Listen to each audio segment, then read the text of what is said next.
Last time we made our way through half of the fourth hagaha, and we reached to the bottom of Amud Vav. This time we'll start with the words V'hanim shemikol zayuvan. So we described previously the primary distinction between a levush hanifrod and a levush hamayuchad. The levush hanifrod being the type of garment that conceals and hides the things that is enclosed in it. And in contrast, the levush hamayuchad is able to be megala and reveals the thing that is enclosed in it. And the reason why the levush hamayuchad is able to do that is primarily because it is misachid. It becomes combined and united and unified with the thing that is enclosed in it. So the examples we gave were of regular clothing being a levush hanifrad, in contrast to the physical body, which is a levush hamayuchad. And even within clothing, we made a distinction between clothes,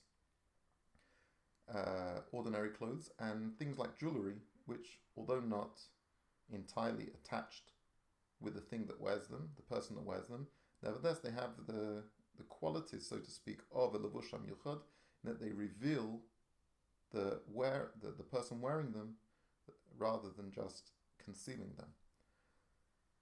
And with these two mashalim, we then went further and we talked about the keiches hanefesh. We said how the keiches hanefesh are themselves levushim hamyuchadim of the etzem hanefesh. That whilst they are not the etzem hanefesh itself, the etzem is an etzem poshut, which has no contours, has no components, but rather is absolutely poshut, like any etzem.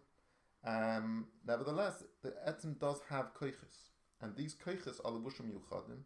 They're not mailim or master on the etzem, rather they are megal the etzem.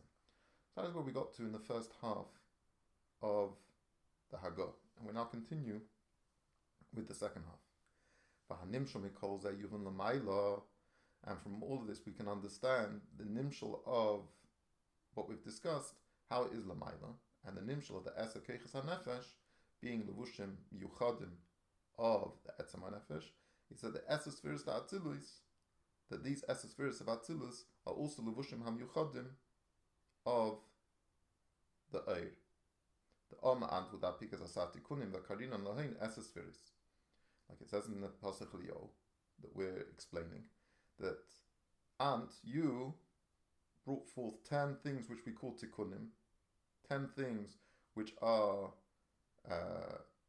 have the qualities of a tikkun, in that they rectify, they fix, they improve the thing that becomes enclosed in them or that uses them, and they're called spheres, eser spheres. Shehein rak kelim bilvad lebechinas eirin seif, the atmis eirin seif. Whilst on the one hand they're merely kelim, they're merely levushim, they're merely tools of the eirin seif, and eine begeder is chalkos achachma chesed, which the eirin atmis of eirin seif is itself not divisible in the various things that ultimately becomes defined as the spheres, such as chachma and chesed. Lies bechinas eser spheres, so yerida betzimtzum batzmusay chuli k'moishi spoiler, come on. And in truth, for the eirin seif to become eser spheres, that is an act, that is itself a yerida and tzimtzum, because the eirin taratme is pashut and is not inherently divisible in these 10 identities and aspects. So for it to become enclosed in those spheres, that is a tzimtzum, and that's something we're going to explain more in detail as we go on, especially in the next perek. V'lochein ha'eser spheres hin rak levushim bilvad ela atzmus ve'eina bechinas atzmus mamish. So rule number 1 that we have to establish is that these eser spheres of what we're talking about, the eser spheres of Atzilus, they are not the atzmus ha'oir. They are not themselves the etzem, but rather they are just levushim to that etzem. But notwithstanding all those caveats, but we don't just call them stam levushim in a manner of levushim nifradim. We call them tikkunin, which tikkunin has the quality of what we described as being like a levush hamayuchad. Haynushim yuchadim im ha'atzmus, ve'einu b'chinas levushim nifradim chas v'shalim. Kim b'chinas levushim mechubarim umyuchadim im ha'atzmus. So, by calling them tikkunin, we are clarifying how they don't function in the manner of what levushim nifradim, which are mailim umaster. Rather, they function like levushim yuchadim, which are megala, the thing that is enclosed in them. Umagalim oisoi liyes b'chinas gilu oir, v'yifel al yodam kvi oifen ha'pu'ula b'chol sfira chuli. That there should be, first of all, there should be a gilui. And the gilui, what do you mean by a gilui? Gilui means there should be an oid being poil, an oid having an impact and effect. For were it not for the kalim, were it not for the kalim of Atzilus, the oid would not have a means by which to achieve all the things that it tries to achieve. Heim ba'ilam Atzilus, v'gam ha'kalim the eses spheres the Atzilus v'ha'aris ha'kav shebaseicham, v'keis ha'parso shebein Atzilus l'biyah, k'moishi yisboi. And it's not just the impact of the eses spheres in Atzilus, it's how the eses spheres of Atzilus themselves are b'keis ha'parso. They break through the barrier that is between Atzilus and Biyah, like we're going to explain, but Nimshach Ba'ilmas Biyah, that the Gilui Eir of Atzilus doesn't end in Atzilus, but its impacts on the Eilamis of B'ri Yitzir Nasiyah, Kameshakos B'ikar Zakidish, Simon Chav Dibra Maschel, Iya V'chayu Echad. Like it's explained there in the Simon Chav B'ikar Zakidish. So, we're setting up the scene here for defining and describing what is the impact of the Kalim of Atzilus. That these Kalim of Atzilus are a levushim yuchadim of the Ein Sof. And these Kalim of Atzilus are the means by which the Eir is able to have an impact and to be effective. Just like we explained, that in order for the koyach ha're'iyah, or the koyach ha'seichel that a nefesh has, to be able to be effective, it has to become enclosed in the levush hamyuchad of the body, the physical eye and the physical brain. Similarly, the Eir of Ein Sof needs to be mislabish in the Kalim of Atzilus in order to have the impact of Chachma, have the impact of Chesed, have the impact of all the other spheres too. And this is the primary distinction between something that we describe as a tikkunim, and things we describe as a levush. The levushin, the biyah, hem nifradim umastirim ala eiros, v'hakelim. That when we talk about the spirits of Eilamis biyah, we call them levushim because they are in fact, they function like levushim in that they conceal the thing that is within them. Masha enki michinas ha'eses spheres da'atzilus shenikroim tikkunim, which is in contrast to the spheres da'atzilus, which we don't call levushim. We give them this title in the Pasach Eliyov, tikkunim, shemis achdim ma'oir mamish u'magalim ha'iseh, that through becoming intertwined in such an absolute sense with the Eir which is enclosed within it, they function as a gilui of that thing. They're not ma'alim u'master, they reveal it. So it's all dependent on it being able to be misachet im ha'Eir, which as we know from the Rebbe's Maimon B'Nachi Dalet, that the ikka reason why they're able to be misachet im ha'Eir is because of their bittul, their heder hametzias, that enables them to have this attachment with the Eir, and by being misachet with the Eir, they can ultimately then be megala that Eir, and in that way they improve the Eir, because the Eir prior to that would be incapable of being nisgala in the manner that is achieved in a mamoshistic way, in a mukhshistic way. So the kalim facilitate the activity of the Eir.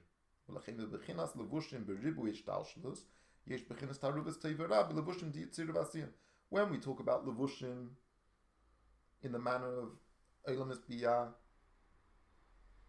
the spheres of Eilamis Biyah, then ultimately there can, because it's all a matter of Helen, the Hester and Simsum, it can give an Asinas Mokim an opportunity for there to be Nikas Achitzonim. There can be negative impact. Once the Eir is Nisamtim is to such an extent, when you take something and you hide it and hide it and hide it, then it becomes less prominent, less dominant, and ultimately in a context where the oir is so mutzumtzum, there's a greater opportunity for cheshech, for klippa, to rear its head.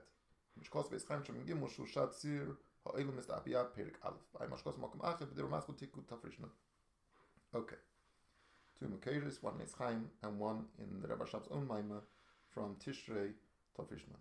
Masha ein came the Bechinas Hakelim, Gam Bechinas Chitzenis, the Kelim, the Malchus, the Atzilus, Shebasiya, Hein Bechinas Alikus Mamish. Kamisha Kosev, Eger Zakedisha now, the Simon Amedvov, Bekunjas Achen, the Ramas will have in Mashkosev Priyas Chaim.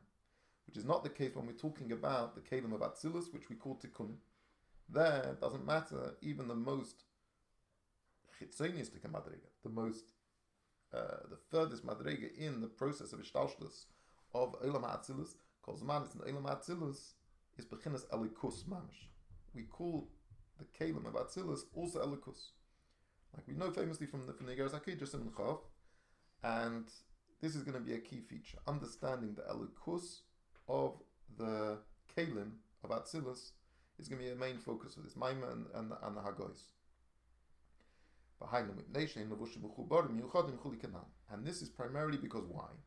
Because they're levushim mechubarim, they're attached to the own, they're also elikus. And as I say, we're going to be talking about this in a lot more depth as we continue. Now we're going to skip this bracket, and we're going to go to the third line from the bottom, the third word in from the end of the line. So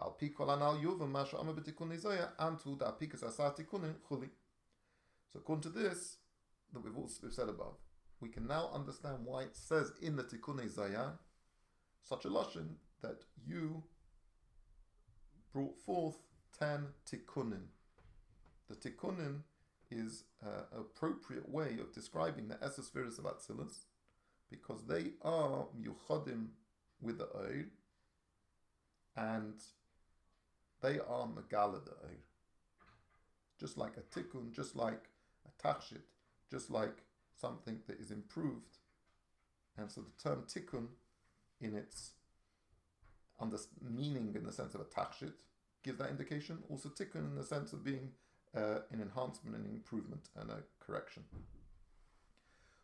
Now, back into the Maimah in Torah Oin of the Alter Rebbe. That's the end of the hagaha, and now to the end of the Perek is entirely the lashon of the Alter Rebbe from Torah Oin. And remember that the hagaha has sort of jumped ahead a little bit. So in the lashon of the Alter Rebbe, we're going to sort of be reiterating some of the things that have already been discussed in the hagaha. And it's like in the way that the nefesh relates to the human body. That even though the guf is bein arich to the nefesh, the guf is not the nefesh. The guf is only a levush to the nefesh. Mikol makein hariam nefesh mispa'eles mimikri aguf. But at the same time, notwithstanding all of the distinction and contrast between the nefesh and the guf, the nefesh is affected by the occurrences that occur with the body. So when a person stubs their toe or hurts their finger, the nefesh feels it. The person is aware that they have a pain that's from the body, that the relationship between the body and the soul are intricate and intimate. And it works the other way too. Not just the way that the body affects the nefesh also affects the body. That whenever the nefesh wishes to do something, there's a rotten of the nefesh to do a particular activity with the limbs of the body. Ha'ivar nishmarim, the rotten said, take of miyad. The person's body responds immediately to the wishes of the soul.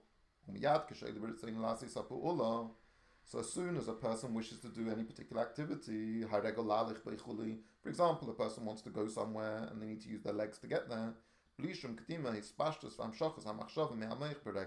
there's no process by which the person has to want it. The person has to think about it, and then has to send a message to its legs to move in this particular way in order to fulfill the wishes of the nefesh. That doesn't happen. It doesn't happen in that type of process.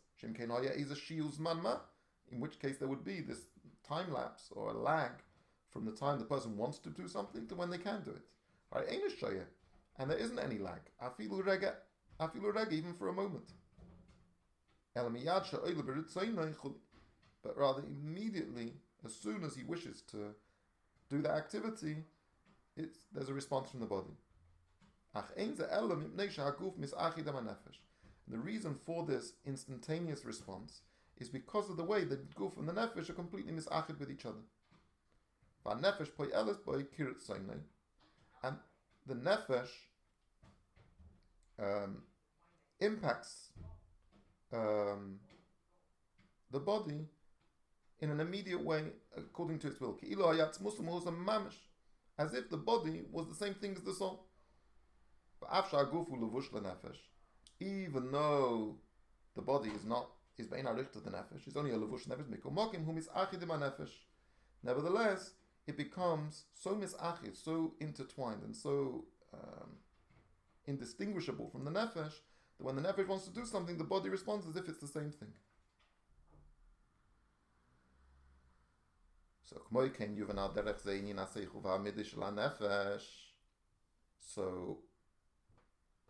similarly, we can take the mashal of the way the body relates to the nefesh to go a step further and talk about the way that the keiches hanefesh relate to the etzem hanefesh.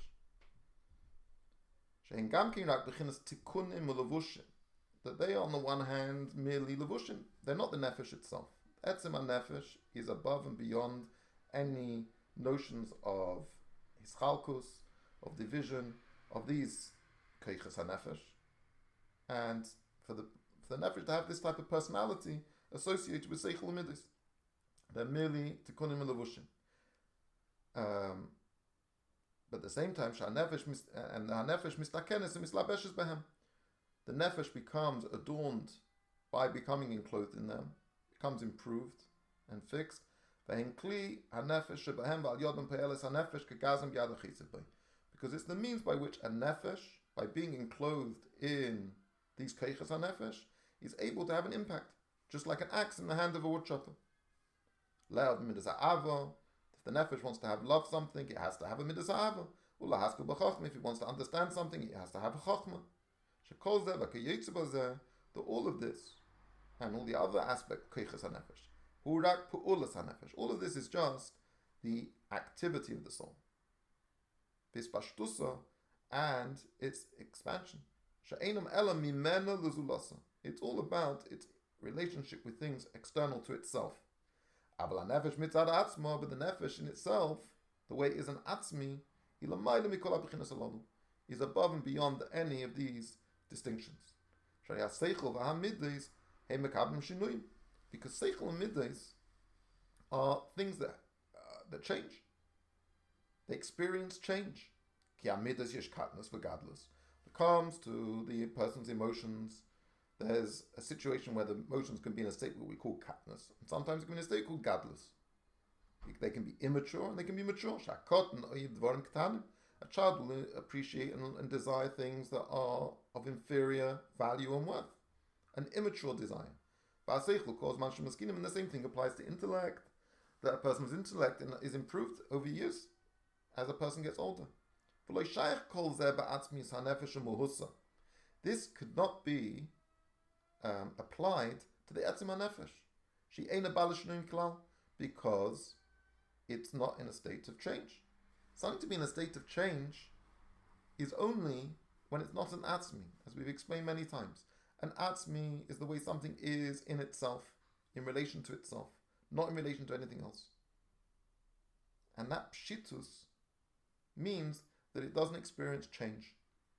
Kol etzem bilti mishtana, ve'ena makabela shinuim mimikri haguf, and is not affected at all by any of the occurrences of the body. She'ena mislabeshes b'atzmus beguf, because the very essence of the nefesh is not enclosed in the body. It's rather just these keiches hanefesh which become enclosed in the body, and so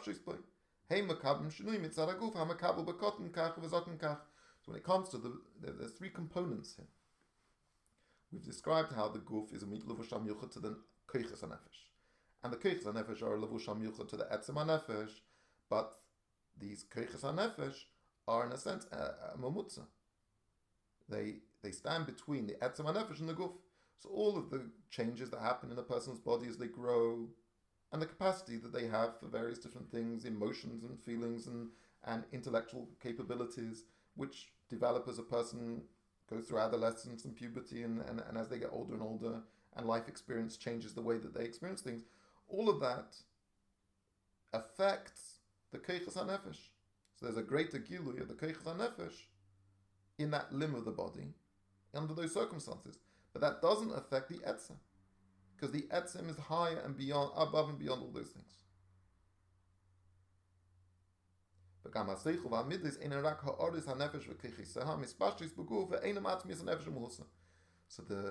koiches hanefesh are truly merely levushim and are not the etzem hanefesh, which was the main point we made at the beginning of the ois, and what we wanted to establish, that there's a distinction between the etzem hanefesh and the koiches hanefesh, and the etzem hanefesh and the koiches hanefesh are going to play out as a moshel for the Sfiras Atzilus, and we're going to have a lot of nuance in appreciating what exactly are the Sfiras. Are the Sfiras just the Kalim? Are the Sfiras also the Eiris? What is the Etzem that we're talking about over here?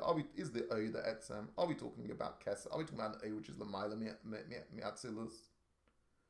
And the various intricacies of how a human being experiences life as a etzem with koiches and with a guf and various limbs is all going to play out in the way that we understand the various complexities of Eilam Atzilus. But so here we're still in the moshel, not so. Although we said in the beginning of sort of the paragraph earlier, we sort of the end of Amud Zayin, we said at the top of Ches, what am I talking about? We said, in the hagaha we said right, we were talking about Esses first. In this first ois, we're not really talking about the Esses first Atzilus. They reference it a little bit, but it's not the main point. The hagaha has already gone ahead to talk about how these mashalim impact on our understanding the Esses first, which is obviously going to be the main focus of the next ois as it starts. Right, so that's going to be the beginning of the next ois. We're just the hagaha has given us a little bit of a hakdama to what's going to happen. So let's go back to our moshel. So we said, so